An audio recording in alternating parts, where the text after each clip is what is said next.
আমাৰ মাজৰ প্ৰায়ভাগৰেই হয়তো সৰু বৰ সমস্যাত পৰি কেতিয়াবা ঋণ ল'ব লগা হয় আৰু ঋণ লৈ যেতিয়া পৰিশোধ কৰিব নোৱাৰোঁ আমি ধৰুৱা হিচাপে জনা যাওঁ। বাইবেলত কৈছে যে পৰস্পৰে প্ৰেমৰ বিনা আন কোনো বস্তুত ইজনে সিজনৰ ধৰুৱা হৈ নাথাকিবা। ৰোমিয়া 13 অধ্যায় 8 পদ। এক প্ৰকাৰৰ যেতিয়া আমি ঋণুৱা হৈ থাকোঁ আমি দাসত্বত থাকোঁ একচুৱেলি, আৰু বাইবেলে তাকে কয়। হেতুপদেশ 22 অধ্যায় 7 পদত কৈছে যেনেকৈ ধনীয়ে দুখীয়াৰ ওপৰত প্ৰভুত্ব কৰে আৰু তেওঁলোক ধৰুৱাহঁতক দাস হিচাপে ট্ৰিট কৰে, ব্যৱহাৰ কৰে।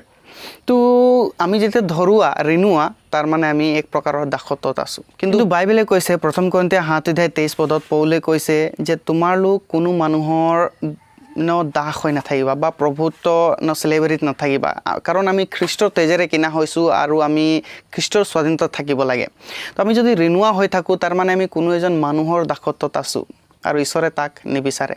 তো আজি আমি শিকিম এই ভিডিঅ'ত কেনেকৈ আমি ঋণ পৰিশোধ কৰিব পাৰোঁ, হাউ উই কেন অভাৰকাম ফ্ৰম ডেটছ। আমাৰ ধৰুৱা যি পৰিস্থিতি আছে তাৰ পৰা কেনেকৈ অভাৰকাম হ'ব পাৰোঁ। মই ব্ৰুন আৰু আপোনালোক সকলোকে আমাৰ চেনেলত স্বাগতম কৰিছোঁ। আপোনালোকে যদি নতুনকৈ আছে আমাৰ চেনেল ছাবস্ক্ৰাইব কৰিব পাৰে, ফেচবুকত থাকিলে ফ'ল' কৰি দিব। প্ৰিয়সকল, এই ভিডিঅ'ত আমি 10 প্ৰকাৰৰ উপায়ৰ বিষয়ে শিকিম যিটো নেকি আমাক এই ধৰুৱা পৰিস্থিতিৰ পৰা অভাৰকাম হ'বলৈ সহায় কৰিব। প্ৰথমটো হৈছে প্ৰে, তাৰমানে প্ৰাৰ্থনা কৰা।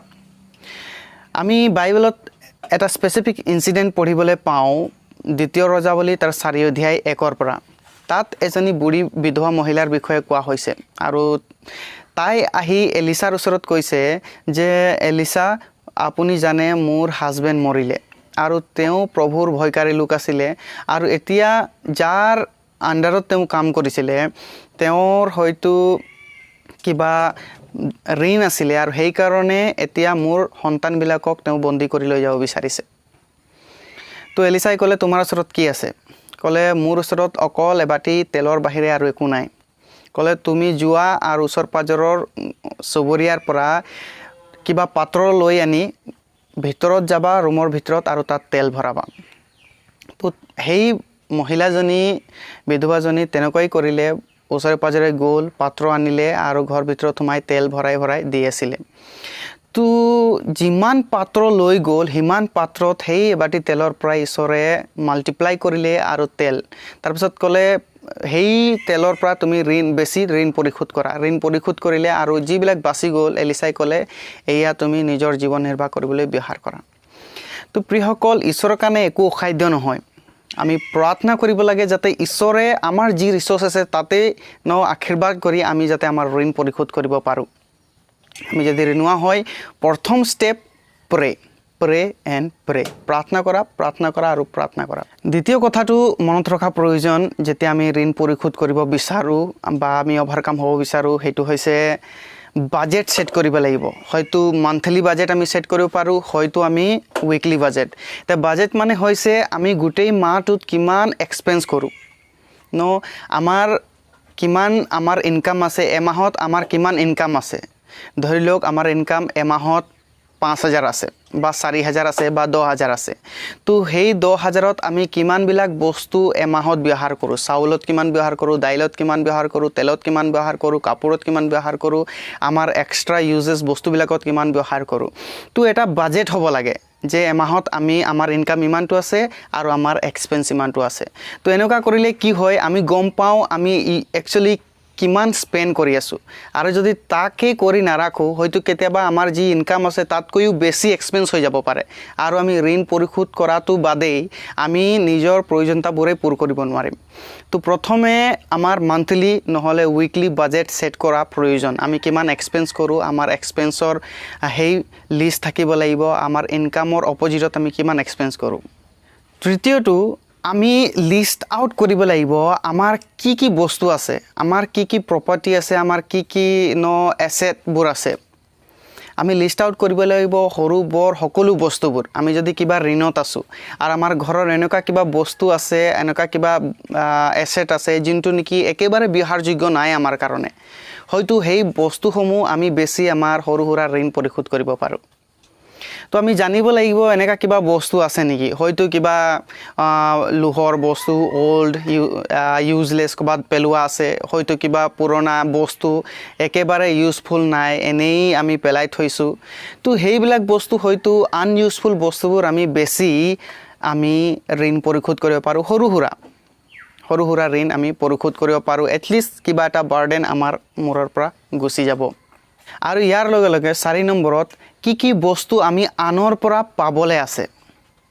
হয়তো এনেকা বহুবোৰ বস্তু আমি কেতিয়াবা কাৰোবাক 100 টকা ধাৰ দি দিওঁ, হয়তো কাৰোবাক কিবা বস্তু পাব আছে তেওঁবিলাকৰ পৰা, কিবা গ্ৰ'চাৰী বস্তু পাব আছে, কিবা হাউচ মেটেৰিয়েল বস্তু পাব আছে, হয়তো কিবা যিকোনো বস্তু পাব আছে, সকলো লিষ্ট আউট কৰিব লাগিব যাতে সেই বস্তুবিলাক আমি গম পাব পাৰিম। একচুৱেলি আমি যেতিয়া আমাৰ নিজৰ বস্তুবোৰৰ লিষ্ট আউট কৰোঁ, আমি গম পাওঁ আমাৰ ফাইনেন্সিয়েল ষ্ট্ৰেংথ কিমান আছে।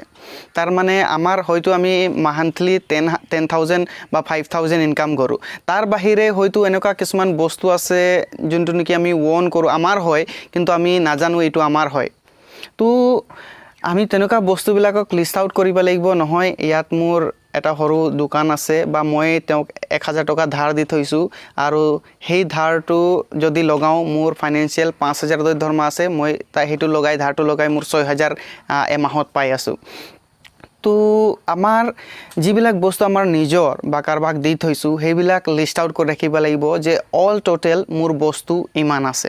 তো ইয়াৰ পৰা আমি গম পাব পাৰোঁ আমাৰ ফাইনেন্সিয়েল ষ্ট্ৰেংথ কিমান আছে, আমাৰ একচুৱেলি প্ৰপাৰ্টি কিমান আছে, তাক আমি গম পাব পাৰোঁ। 5 নম্বৰত আমি কেনেকৈ ঋণ পৰিশোধ কৰিব পাৰোঁ তাৰ উপায় চাব লাগিব।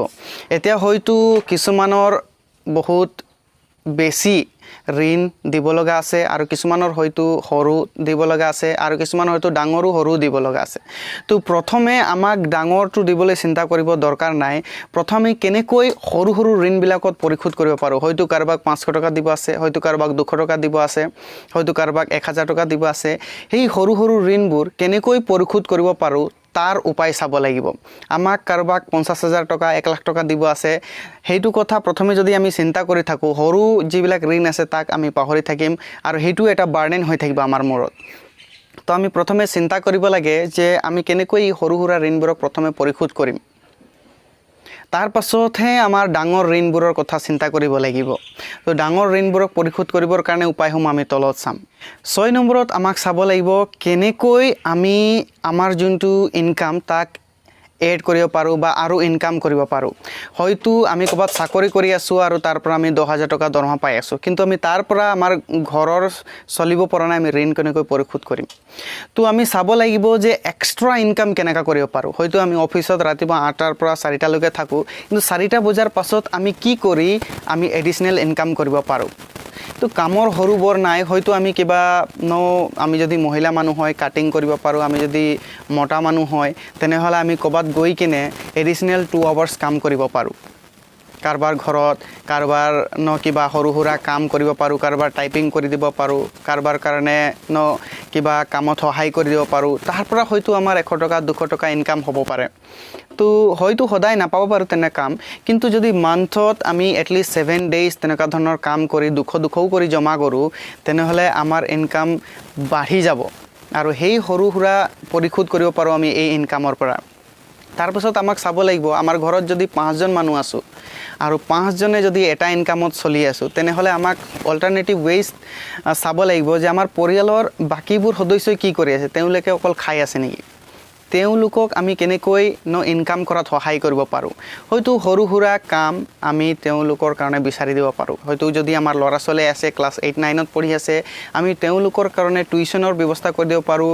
সৰু সুৰা বাচ্চা যদি 5টা বাচ্চাকো টিউশ্যন কৰে, কমেও 100 টকা পালেও 500 টকা পাব মাহেকত। তো সেই 500 টকাৰ পৰা আমি ঋণ পৰিশোধ কৰিব পাৰোঁ। তো পৰিয়ালৰ সকলো সদস্যই কিবা নহয় কিবা সৰু ইনকাম হওক, 500 হওক 200 হওক, তেনেকুৱা ধৰণৰ ইনকাম কৰিবলৈ শিকাব। তো তেনেকুৱা কৰিলে কি হয়, এটাতো আপুনি নিজৰ ল'ৰা ছোৱালীক বা নিজৰ পৰিয়ালক শিকাই আছে যে পৰিয়াল চলোৱাৰ দায়িত্বটো কি, আৰু নিজেই যেতিয়া কমাব তেতিয়া বাৰ্ডেনটো দায়িত্বটো আহি যায় মানুহৰ।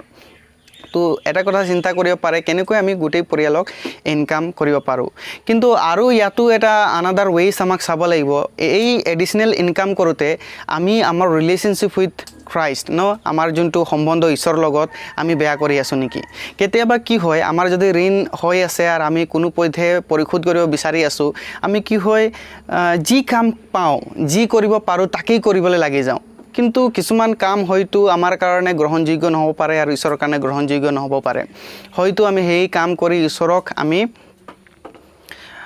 দুখ দি আছোঁ তো তাৰ কথা চিন্তা কৰিব লাগিব হয়তো কোনোবাই আমাক কিবা এটা বেয়া কাম কৰিব ক'লে আৰু ক'লে মোক 500 টকা দিম তো সেই কাম যদি আমি কৰোঁ আমাৰ ৰিলেশ্যনশ্বিপ উইথ জিজাছটো বেয়া হৈ আছে তো আমাক চাব লাগিব কেনেকৈ ভাল কাম কৰিহে আমি উপাৰ্জন কৰিব পাৰোঁ এইটো নহয় যে আমি কিবা এটা বেয়া কৰি আমাৰ ঋণ পৰিশোধ কৰি দিম যি কৰিলেই হ'ল তেনেকুৱা নহয় আমাৰ ইনকামৰ লগে লগে আমাক চাব লাগিব যে আমাৰ সম্বন্ধটো ঈশ্বৰৰ লগত ভাল হৈ থাকক 7 নম্বৰত আমি কেনেকৈ আমাৰ যিবিলাক এক্সপেন্স আছে খৰচ আছে তাক কেনেকৈ নিয়ন্ত্ৰণ কৰিব পাৰোঁ তাৰ উপায় চাব লাগিব এতিয়া হয়তো আমি যদি বহু ঋণত আছোঁ আৰু আমি ভাবি আছোঁ এই ঋণ কেনেকৈ পৰিশোধ কৰিম আৰু তাৰ লগে লগে আমি যদি এক্সপেন্সো আমাৰ খৰচো বঢ়াই আছোঁ মাহেকত আমি যদি 500 টকা টিভি ৰিচাৰ্জ ভৰাই আছোঁ 600 টকা মোবাইল ৰিচাৰ্জ ভৰাই আছোঁ আমি যদি কাপোৰত 1000 টকা মাহেকীয়াকৈ এক্সপেণ্ড কৰি আছোঁ আমি যদি খোৱা বস্তুত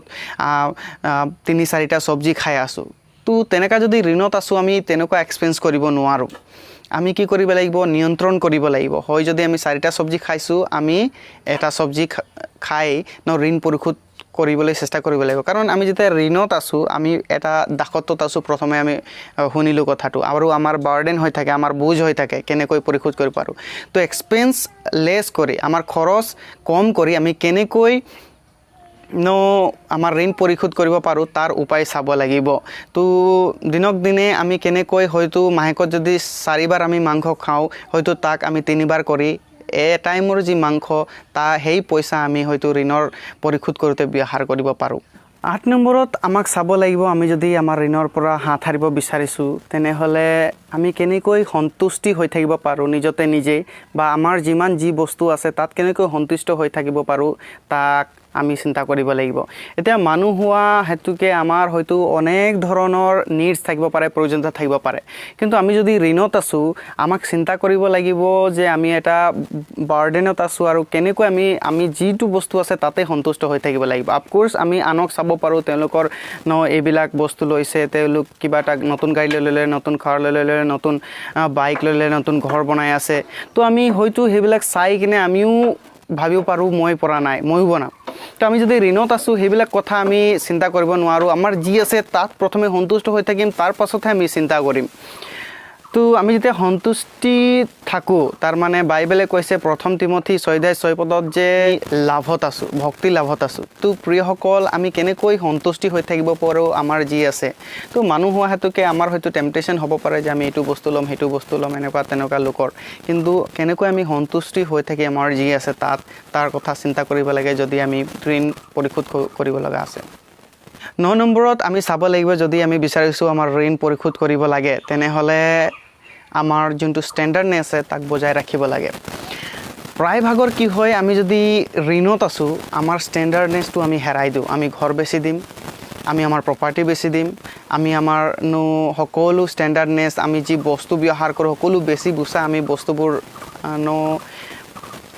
বেছি ঋণ পৰিশোধ কৰিব বিচাৰোঁ তো সেইবিলাক কৰি কি হয় আমাৰ ষ্টেণ্ডাৰ্ডনেছটো আমি তলত পেলাই থাকোঁ মানে মানুহৰ দেখাত আমি একেবাৰে মানে হিন্দীত ক'বলৈ গ'লে লাচাৰ হৈ যাওঁ তো প্ৰিয়সকল আমি যেতিয়া তেনেকুৱা কৰোঁ মানুহৰ দৃষ্টিতো আমাৰ ষ্টেণ্ডাৰ্ডনেছটো পৰি থাকে আৰু আমাৰ দৃষ্টিতো আমি পৰি যাওঁ ঘৰ পৰিয়াল দুখী হ'ব আমি দুখী হ'ম তো সেইবিলাক কৰাৰ আগতে আমি নিজৰ ষ্টেণ্ডাৰ্ডনেছটো বজাই ৰাখিব লাগিব আমাৰ লাইফ ষ্টাইলটো বজাই ৰাখিব লাগিব আৰু তাৰ পাছত আমি চিন্তা কৰিব লাগিব ক'ত আমি এডিশ্যনেল ইনকাম কৰিব পাৰোঁ যেনেকৈ আমি কৈ গ'লোঁ তো তাৰ কথাহে চিন্তা কৰিব লাগিব আমাৰ লাইফ ষ্টেণ্ডাৰ্ডনেছটো তলত পেলাই কিনে নহয় যদি লাইফ ষ্টেণ্ডাৰ্ডনেছ আমি তলত পেলাই দিওঁ আমাৰ জীৱন যি জীয়াই আছোঁ তাক আমি যদি তলত পৰি যাওঁ ল' হৈ যাওঁ তেনেহ'লে আমি নিজৰ চকুতে আমি পৰি যাওঁ পৰিয়ালৰ চকুত পৰি যাওঁ আৰু ডিছকাৰেজ হোৱাৰ পাছত আৰু আমি উঠি অহাটো বহুত বহুত ডাঙৰ চেলেঞ্জিং টাস্ক হৈ যায় আমাৰ কাৰণে তো সেইকাৰণে নিজৰ লাইফষ্টাইল নিজৰ ষ্টেণ্ডাৰ্ডনেছটো বজাই ৰাখিব লাগে